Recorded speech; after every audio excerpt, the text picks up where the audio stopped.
Assalamualaikum doktor. Waalaikumsalam warahmatullahi. Alhamdulillah. Terima kasih kerana join pagi ni. Ah, Okey, Assalamualaikum warahmatullahi wabarakatuh pada semua. Okey. Kita teruskan pagi ini dengan santapan jasmani. Ya, tajuk topik perbincangan kita hari ini ialah pelbagai cara untuk kuruskan badan dan apa pendapat saya lah. Jadi alhamdulillah ikut pengalaman saya telah mula menceburi bidang diet ni sendiri-sendiri sejak lepas SPM lagi. Jadi dah lama lah, dekat 20 tahun kan. Jadi apa ni, awal-awal dulu kita beli sendiri dekat kedai, lepas tu kita cuba kan, tak ada siapa ajar, tak ada siapa monitor. Jadi saya tak nak ceritalah produk apa kan, tapi itulah bila macam tu satu lagi pelik sebab ahli keluarga nak makan makanan biasa mereka, kita nak buat yang kita punya kan. Jadi dia macam konflik di situ lah. Lama-lama konflik ni tak bertahan lama, kita rasa protes, kita rasa fed up dan give up kan. Lepas dah turun sikit 2-3 kilo, lepas tu berhenti naik balik 5 kilo kan. Itulah permulaannya diet yo-yo kan, sejak lepas SPM lagi. Okey, jadi macam-macam lah berterusan dan hinggalah tahun 2010, alhamdulillah saya waktu tu saya dah obese lah, lebih kurang 105 kilo. Ya, 105 kilo dan ada penyakit gout, sampai perlu MC beberapa kali. Walaupun saya kerja doktor kan, walaupun saya kerja doktor tapi saya cuti sakit, kawan-kawan terpaksa cover kerja saya. Masya-Allah, kita dengar lah kan, kita dengar desa-desa mereka tak puas hati, kata dah lah obes, tak jaga makan, tak exercise, diri sendiri tak jaga, macam mana nak ajak orang buat kebaikan, nak jaga kesihatan kan. Jadi kita nak advise pesakit kita untuk kuruskan badan pun malu kan, kita pun obes kan. Kita nampak lah patient kita cakap dengan nurse, kemudian apa doktor tu pun obes. So kita terasa terasa jadi bila saya jumpa dengan doktor pakar untuk sakit gout saya, dia kata kita boleh bantu dengan ubat untuk kawal ataupun kurangkan sakit, tapi dia tak solve, dia tak selesaikan masalah puncanya. Masalah puncanya ialah tak jaga makan, tak exercise, badan gemuk kan. Jadi dia kata suruh kita diet lah. Bila dia suruh kita diet tu, okey, InsyaAllah dia bagi senarai low purine kan, benda-benda pantang orang gout, dia tak boleh makan tu, tak boleh makan ni kan, macam-macam kan. Dah lah semua dalam senarai tu ialah makanan kegemaran saya kan, steak lah kan, seafood, aduh ya. Jadi apa yang berlaku ialah saya follow lah doktor tu. Saya follow doktor tu punya saranan sebab doktor tu saya rasa dia baik kan, dia positif, dia percaya yang saya boleh buat. Dia kata nak jumpa lagi dalam sebulan, tengok berapa kilo you boleh turun kan. Ni alhamdulillah selepas sebulan tu saya kurangkan air manis juga kan, alang-alang dah diet low purine tu, saya kurangkan air manis jugalah. Alhamdulillah turun 2 kilo dalam sebulan ya, sendiri-sendiri. Lepas tu alhamdulillah jumpa doktor tu, dia kata semangat, alhamdulillah well done kan. Tapi you 2 kilo ni tak cukup, you kena turun 30 kilo, dia kata. 30 kilo, masya-Allah, saya kata susahnya kan. 30 kilo ni selalunya saya berjaya diet sendiri 5 kilo, 10 kilo tu maksimum lah. Lepas tu selalunya naik balik kan, kata dia. Kata kalau macam tu you perlukan orang untuk pantau, orang untuk bantu, orang untuk jadi coach kamu. Jadi bila jadi nak mencari coach ni, saya bincang dengan isteri lah macam mana nak cari coach. Mana kita kenal siapa-siapa yang boleh tolong kuruskan badan kan.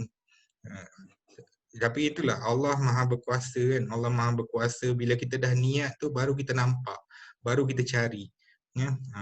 Jadi saya dipertemukanlah dengan coach saya di satu shopping kompleks. Waktu berjalan-jalan dengan isteri, dia ni boleh tolong kuruskan badan lah. Dia boleh dia tunjukkan dia punya testimoni pelanggan-pelanggan dia sebelum ni kan.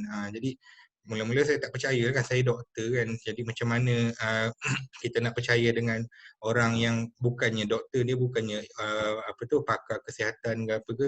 Tapi saya tengok gambar-gambar yang dia dah tolong, dia boleh cerita satu persatu, yang ni macam ni, cerita dia macam ni, dia turun berapa kilo kan, dia buat macam mana apa semua. Jadi saya kata okey, apa kata saya cuba kan. Tapi itulah, kalau saya cuba, mula-mula saya sangat skeptikal, tapi isteri saya kata cuba. Dia bayar. Dia bayar. Isteri yang bayar first time ni kan. Dia bayar apa tu, khidmat coach tu sebulan, try sebulan dulu kan. Try sebulan dulu. Ya. Jadi alhamdulillah, coach tu dia ambil berat tentang saya. Dia memang message saya tiap-tiap hari kan. Dia tanya apa tu, tabiat makan macam mana, apa minum air cukup ke tak, semua tu kan. Tidur malam macam mana. Kita kerja doktor kan, on call 24 jam semua kan. Macam mana nak tidur dengan betul kan. Bila tidur badan apa, bila tidur tak menentu kan, badan kita jadi stres kan, kumpul lemak. Sorry. Jadi apa yang berlaku ialah bila kita rasa lapar, kita tanya dia, macam mana betul ke ni diet ni, kita lapar sangat ni, nak makan ni, boleh ke makan kan. Dia kata boleh, makan ni. Dia bagi cadangan kan. Dia bagi cadangan apa yang boleh makan apa semua. Alhamdulillah, minggu pertama turun 2.7 kilo. Masya Allah, saya sendiri terkejut. Sebelum ni diet sendiri-sendiri, sebulan turun 2 kilo. Dengan bantuan coach yang memantau dan jaga kita kan, dengan dia punya apa, mesej-mesej apa semua. Minggu pertama turun 2.7 kilo, 4 kali ganda lagi laju daripada diet cara biasa kan, cara sendiri kan. Jadi alhamdulillah, terus saya sambung khidmat dia. Saya minta dia tolong coach saya sampailah capai berat ideal kan. Jadi alhamdulillah, ambil masa lebih kurang setahun setengah lah juga. Setahun setengah untuk turun 30 kilo. Sebab apa? Sebab kita kan biasalah, kita turun naik motivasi apa semua kan. Tapi coach ni dia selalu tanya kita, apa khabar, bila nak jumpa kita boleh timbang, check body scanner, body fat berapa persen semua kan. Jadi itu yang saya buat lah. Saya buat tiap-tiap minggu, insyaAllah. Tiap-tiap minggu jumpa dia dekat shopping complex tu, dan dia bagi saranan macam mana nak perbetulkan apa yang kurang kan. Jadi lepas tu alhamdulillah, genap setahun, tak sampai setahun, tak sampai setahun lagi, hampir-hampir setahun lagi, 2 minggu nak setahun, saya dah turun 16 kilo. So awal-awal tu ialah 2.7 kilo kan. Ramai orang kata mula-mula memang turun laju sebab turun berat air semua kan.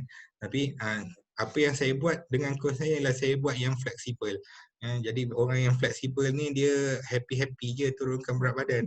Sikit-sikit kan, 1 ke 2 kilo sebulan, okey lah. Kita macam tak terasa seksa kan, senang apa yang dia ni kan. Tak sampai setahun, saya punya ketua jururawat. Ketua jururawat tarik saya masuk dalam bilik dia, kunci pintu. Doktor, cuba doktor cerita apa yang doktor buat. Ni dah turun ketara sangat ni, dah makin handsome apa semua. Ni paraphrasing lah, bukan apa yang exactly cakap. Tapi itulah dia nak tahu. Sebab dia kata dia obese dah lama, dah pernah kena kanser payudara, dah kena apa ni, dah cuba macam-macam benda, bayar beratus-ratus beribu kan, apa tu, treatment sana, treatment sini, tapi tak kurus-kurus juga kan. Padahal saya ceritalah tentang coach ni kan, tentang coach ni dia tolong bukan saja dari segi pemakanan, tapi dari segi tabiat hidup, apa gaya hidup apa semua pun dia tolong juga kan. Selalu contact and message apa semua. So dia kata dia pun nak kan. Dia kata tapi khidmat coach ni berapa kan, dah 500 lebih kurang masa tu kan, lebih kurang 500. Dia kata tak apa, pum dia keluar daripada purse dia 500, doktor tolong saya kan. Saya pun berlari pergi jumpa coach saya, kata macam mana ni, macam mana kan. Dia kata okey, you dah ada pelanggan dah ni, you belum jadi coach lagi pun you dah ada pelanggan, macam mana. Dia kata alhamdulillah, ini rezeki pada Allah lah kan, dia kata kan. So dia ajar saya macam mana nak tolong kawan saya. Dia ajar macam mana saya boleh tolong kawan. Jadi macam mana nak tolong ni ialah daripada mula lah kan, kita kena pasti masalah semua kan. Kita kena pasti dia punya hidup macam mana kan, daripada pagi sampai ke malam, tidur pukul berapa, makan apa, minum air apa, semualah, supaya kita tahu supaya kita boleh bantu dia perbetulkan bukan sahaja pemakanan tapi gaya hidup juga kan. Itulah yang kita nak buat. Alhamdulillah, daripada itu kita tolong seorang, dia turun minggu pertama turun 3 kilo. Masya Allah, lagi laju daripada saya. Pelik betul. Dan itulah apa ni, dia sebenarnya mindset juga kan. Bila kita dah nampak, kita dah berminat, dah ada bukti depan mata, kita rasa macam kita nak buat kan. Kita sungguh-sungguh. Siapa sungguh-sungguh buat, siapa istiqamah, insya-Allah lah dia akan dapat hasil. Ya, tak semua dapat kan. Jadi apa yang berlaku, daripada seorang tu bertambah. Dia cerita dekat kawan-kawan dia, kawan dia cerita dekat orang lain. Jadi alhamdulillah waktu tu di hospital tempat saya kerja tu lebih kurang 100 orang doktor dan nurse. Wow. Tim saya doktor dan nurse awal-awal kan, tak open pada public lagi. Saya tak jumpa public kan, tapi itulah kita sebagai doktor kan, kita tak boleh nak apa tu, tak boleh lah nak committed sangat buat benda ni kan. Jadi macam benda ni kita kena buat secara rahsia lah. Jumpa rahsia, mesej-mesej je semua kan. Lepas tu kalau apa-apa perlukan apa ke, kita hantar ke rumah kan. Jadi direct je lah. Tak adalah macam, bukannya kita nak menjual ke, bukannya kita nak apa tu, buat bisnes dekat hospital ke apa kan. Itu menyalahi etika pula kan. Jadi jadi itulah yang saya buat ya. Diet secara rahsia ya. Diet secara rahsia ni senang sebab kita personal dan ramai orang suka ya. Gambar-gambar testimoni ke apa semua tu kurang, jarang ada sebab kita nak rahsia kan. Kita tak apa tu, kita tak wawarkan sangat, tapi masya-Allah ya, word of mouth tu sangat powerful. Dia ajak kawan, dia ajak kawan. Lepas tu saya kata, "Oi, makin ramai macam mana?" Saya kata, "Okey. Masa tu saya ingat lagi, Jumaat saya pergi KL. Daripada Kuantan pergi KL sebab nak belajar dengan cikgu yang mengajar tentang exam pakar kan. Jadi kalau kita pergi ke KL hari Jumaat, hari Khamis saya tak akan on call. Jadi saya ambil hari Khamis tu, Khamis malam. Khamis malam saya fokus untuk program coaching saya kan. Saya program coaching saya waktu tu lah saya jemput apa tu, new customer kan. New coach, junior coach, senior coach yang saya dah train untuk datang waktu Khamis malam tu untuk kita sama-sama bincang macam mana nak bantu lebih ramai lagi kan. Macam mana cara yang berkesan kan. Alhamdulillah, macam itulah berkembangnya. Dan alhamdulillah juga yang bestnya sebab program ni dia macam apa, banyak dia punya reward dia apa semua kan. Tapi itulah reward dari segi duit dan vacation dan semua tu tak boleh dibandingkan dengan rasa kepuasan hati kita lah kan. Bila kita bantu orang apa tu lebih sihat, lebih bertenaga, mereka lebih bahagia kan, mereka lebih bertenaga, lebih ceria kan, jadi lebih langsing, cantik dan handsome dan sebagainya, lebih kuat. Itu bagi saya kepuasan yang lebih tinggi ya, kepuasan yang lebih tinggi daripada wang ringgit lah. So zaman sekarang ni zaman PKP kan. Zaman PKP ni lagilah kita dah makin ramai orang buat online kan. Even coaching pun online semua. Tapi itu saya ada tim diet rahsia ya. Itu asal usul tim diet rahsia. Nak masuk boleh, at the moment saya bagi free of charge untuk masuk, tak kira lah anda pengamal diet macam mana semua kan. Tak apa, group coaching is free of charge supaya dapat tips daripada saya every day. Apa tu, dapat reminder kan, kita bagi reminder tentang waktu makan, tentang exercise semua, supaya kita memang perlukan reminder. Fazakir innama anta muzakir, sesungguhnya apa tu, berilah peringatan, kita hanyalah pemberi peringatan. Lasta alaihim bimusaitir, kita bukanlah orang yang berkuasa ke atas mereka. Kita tak boleh nak paksa, kita tak boleh nak apa tu, hukum mereka. Kita tak boleh nak hukum mereka, kenapa tak makan apa yang saya makan kan. Tak boleh. Jangan buat macam tu, nanti Allah murka. Lagi satu, kita tak boleh mengharamkan yang halal ataupun menghalalkan yang haram kan. Ada coach tanya, boleh tak makan durian ni, sekarang musim durian ni? Dia boleh, boleh. Coach saya jadi coach senang je, semua boleh. Tapi jaga kontrol, apa portion control Bak kata Tun Mahathir kan. Tun Mahathir kata ibu dia selalu nasihatkan kan, kalau makan tu sedap berhenti. Maknanya tu portion control lah tu. Masya Allah. So jadi bila kita jadi macam tu kita senang, kita tak perlu nak berkuasa terhadap mereka, kita tak boleh nak kata yes no semua boleh. Tapi itulah sendiri tanggung lah kan. Ya, sendiri tanggung. Okay, topik hari ni actually sebenarnya nak bincangkan tentang teknik-teknik kuruskan badan yang banyak berada di pasaran semua, dan apa pendapat saya lah kan secara peribadi. Saya nak bincangkan beberapa yang menarik lah, yang menarik, yang ramai orang suka buat. Sorry. So insyaAllah setakat pemerhatian saya, semua teknik untuk kuruskan badan ni boleh berjaya sekiranya kita buat sungguh-sungguh dan kita istiqamah. Tetapi semuanya ada level masing-masing. Ada yang senang, ada yang ada yang restricted, strict sangat, ada yang fleksibel kan, ada yang free of charge, ada yang berbayar kan. Ada yang cuma makan satu jenis saja makanan, ada yang seimbang, semua jenis makanan pun kena makan kan. So yang mana yang paling sesuai? Okay, contoh diet yang makan protein sahaja kan. Makan protein sahaja dia daripada pagi, tengah hari, malam dia cuma makan protein aja. Sebab dia kata dia nak bakar gula, dia nak bakar lemak. So tapi protein dia, otot dia tak nak susu kan. So dia makan protein aja. Apa pendapat saya? Pendapat saya program ni tak seimbang. Program ni tak seimbang sebab badan kita bukan perlukan protein sahaja. Badan kita perlukan macam-macam makronutrien dan mikronutrien, karbohidrat, protein, fiber, vitamin, lemak. Lemak pun kita perlukan juga. Sebab apa lemak ni perlu? Lemak ni bagus untuk kita punya otak, untuk urat saraf dan untuk kita punya hormon.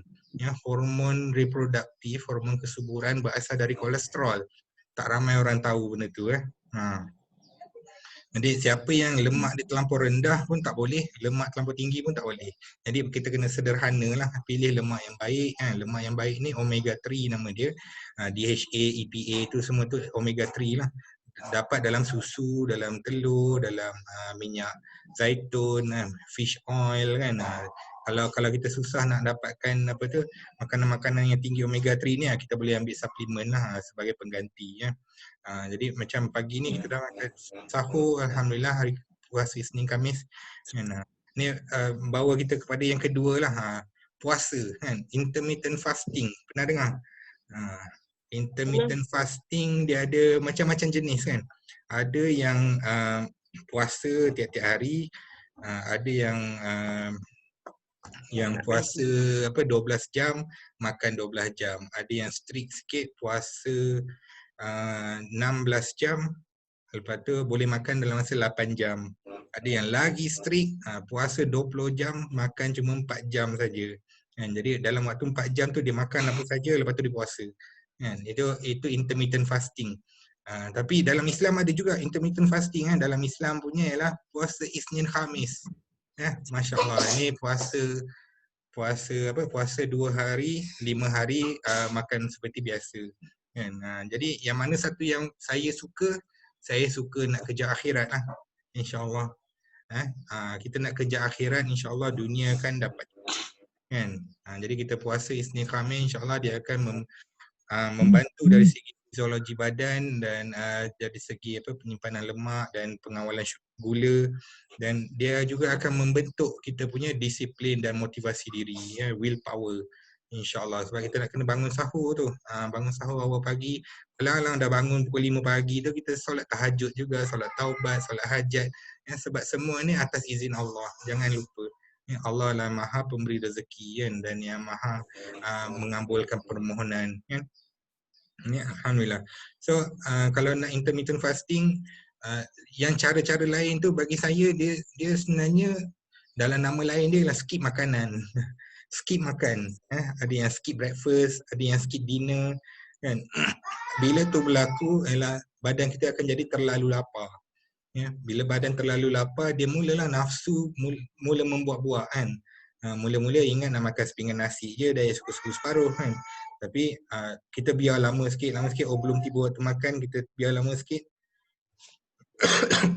kita jadi makin bernafsu kan, membuat-buat kita nak makan ayam goreng, kita nak makan rendang dan macam-macam lagi. Kita punya selera makin ni kan. Apa yang berlaku dengan hormon dalam badan kita, dia prepare je, dia nak serap seberapa banyak yang boleh jadi lemak kan. Lemak yang ada dalam badan degil nak cair. Itu yang kita nak cuba elakkan. Ni apa bezanya intermittent fasting yang cara lain yang skip makan ni dengan puasa? Ya. Satu, puasa dalam Islam ni dia ada sahur. Dia ada prepare badan kita, dia ada niat.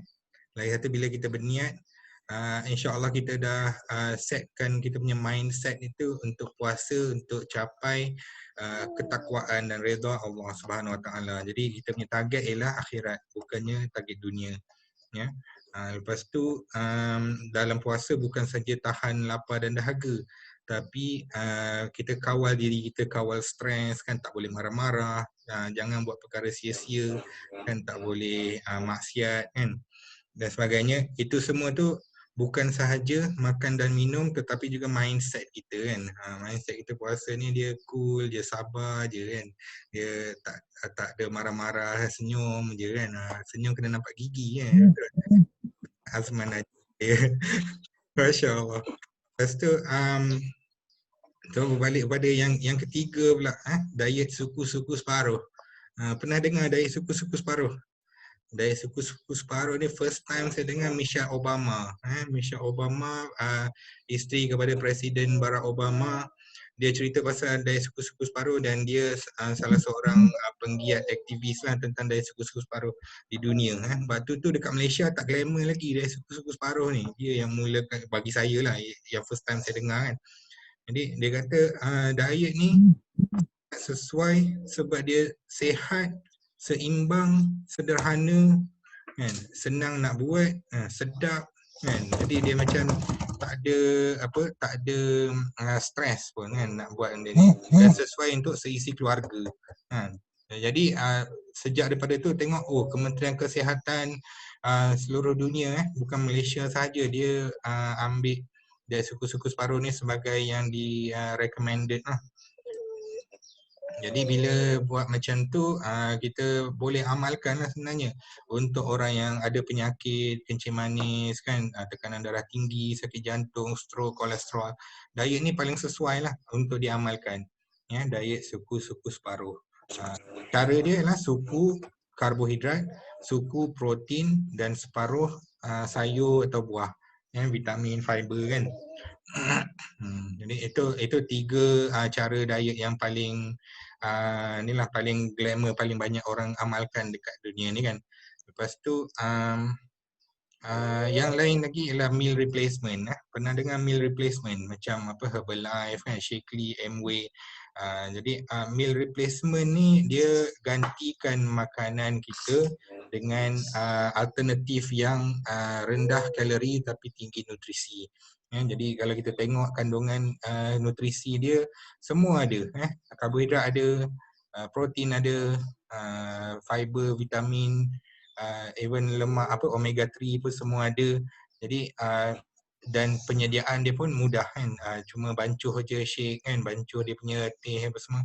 Jadi itu memudahkan untuk orang yang busy macam saya. Orang yang busy macam saya, dia tak sempat nak masak nasi ke, sediakan meal yang lengkap dengan semua seimbang. Jadi ini cara yang cepat lah. Cara yang cepat, kita on call 24 jam, ada operation tapi tak makan lagi ni, cepat-cepat buat shake, 20 saat siap, 1 minit habis minum kan, settle, dah makan dah, dah makan dah. So itulah jadi itu antara perkara-perkara yang boleh kita cuba, dan amalkan. Terpulang pada anda semua untuk menilai sendiri. Apa yang kita nak ialah pada para koci kita supaya mereka dapat menilai mana yang baik dan mana yang buruk, dan mereka tahu selok-belok bagaimana cara yang digunakan tu berkesan. ya. Terpulang pada anda untuk memilih cara yang sesuai bagi anda. Bagi saya ada set kriteria lah dengan grup saya.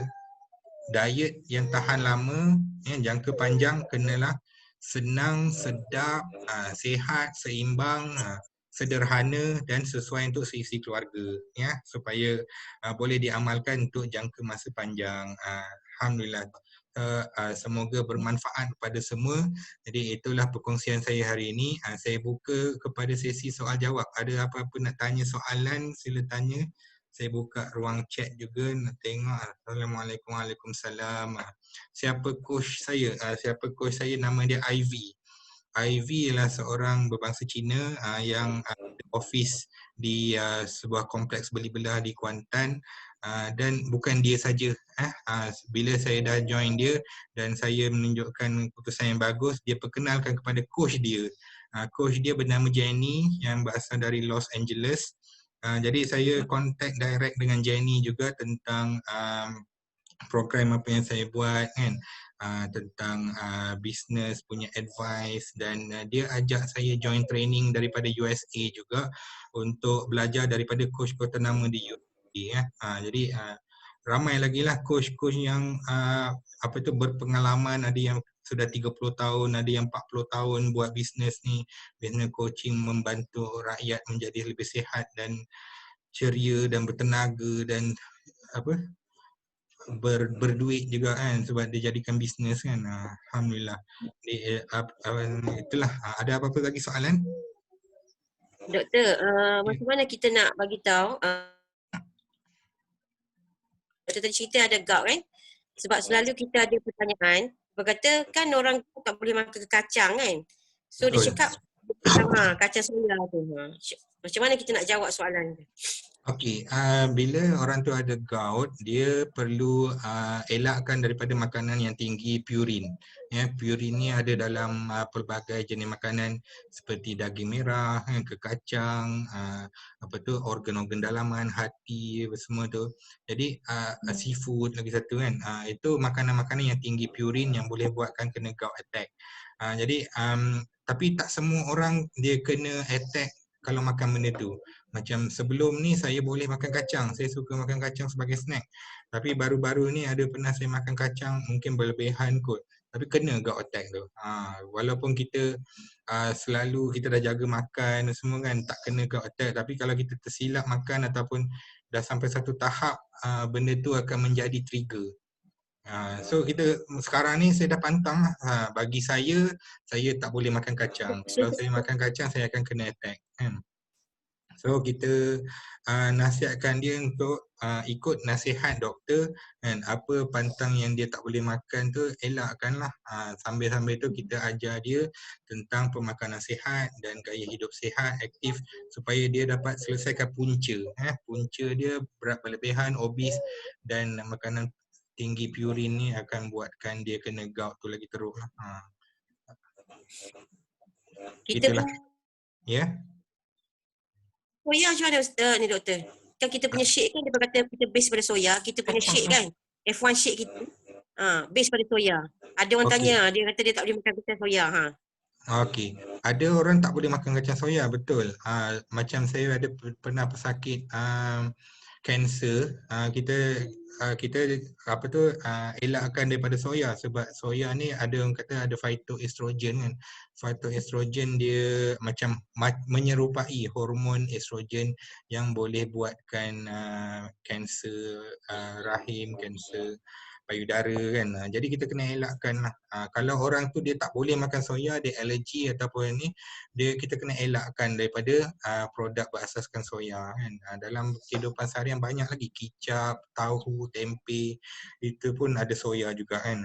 Tapi betul lah, kita sebagai coach kita kena bantu orang bukan sahaja untuk menjual benda tu, tapi kita kena bantu dari segi lain juga. Kita nasihat dia macam mana kan. Kita nasihat dia gaya hidup, cara makan semua. banyak lagi cara-cara lain kan untuk kuruskan badan yang kita boleh bantu juga. Sebab tu kita kena teruskan belajar, jangan berhenti belajar dan buat apa yang kita tahu saja, teruskan belajar, terus pergi training. Banyak lagi nasihat-nasihat nilai yang kita boleh beri kepada peserta-peserta kita, insya-Allah. Kalau dia tak beli daripada kita, kalau dia tak mau khidmat kita, mungkin dia akan cerita dekat kawan dia, dia cerita dekat ahli keluarga dia datang jumpa kita kan. Punca rezeki yang Allah bagi bercabang-cabang kan, macam-macam yang tak disangka-sangka, insya-Allah. Ya. Assalamualaikum doktor. Minta maaf doktor ya. Waalaikumsalam Kak Aida. Okey, saya kali pertama masuk, alhamdulillah, masya-Allah. Okey, saya berbalik kepada pertanyaan Shima tadi.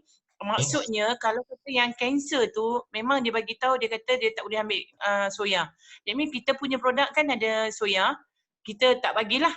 Sebab yang saya tahu coach dia kata kita punya shake kita boleh makan, boleh minum. Jadi nak soal daripada doktor lagi sekali. So kalau kata contoh yang ada kanser, digalakkan ataupun macam mana? Tak boleh ke atau macam mana doktor?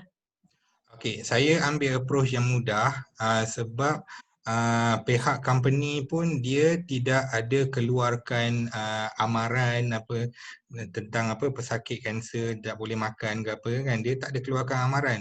Jadi apa yang tu ialah makanan, kita bukan ubat, tetapi kita bimbang kalau apa-apa berlaku. Kalau apa-apa berlaku kan, bila katakan pesakit tu saman kita, kalau katakan pesakit tu saman kita, kita pergi mahkamah. Kita pergi mahkamah, lepas tu kita kata, oh selama ni yang saya belajar benda ni boleh kan. Lepas tu dia kata mana buktinya? Mana buktinya? Ada bertulis tak? Tak ada.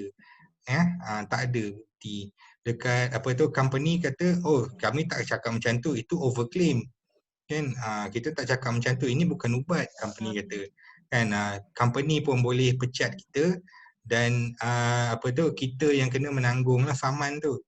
Faham jadi kita dalam kita buat coaching ni, kita tak boleh nak overclaim. Kita tak boleh kata kita akan sembuhkan penyakit dia. Kita kata kanser, boleh je, try je. Orang ni sakit jantung, boleh je, try je, nanti hilang sakit jantung tu. Kencing manis, darah tinggi, tak boleh. Tak boleh. Kementerian Kesihatan Malaysia pun sentiasa monitor kan, dengan dia punya akta pengiklanan kan, ubat-ubat ada 20 penyakit kronik yang tidak dibenarkan iklan kerana akan membuatkan salah faham ataupun overclaim daripada pihak masyarakat. Jadi apa yang kita boleh bantu ialah kita teruskan dakwah kita, bantu masyarakat untuk lebih sihat dan gaya hidup sihat. Itu yang penting. Kita kena tahu limit kita sampai mana. Kalau kita overclaim, company pun tak cover kita kan. Kalau kena saman memang berjuta-juta lah. Kena sakit kanser kan, kemo apa semua beratus ribu sampai kan. Ya. Terima kasih doktor. Sama-sama. Saya rasa setakat itu saja. Dah pukul 7 kita nak tamatkan kerana tu pergi kerja ya. InsyaAllah kita jumpa lagi esok pagi 6.30 pagi. Boleh jemput kawan, jemput keluarga. Kita sama-sama dakwah kesihatan dalam Sarapan Al-Maksurat ya. Assalamualaikum warahmatullahi wabarakatuh.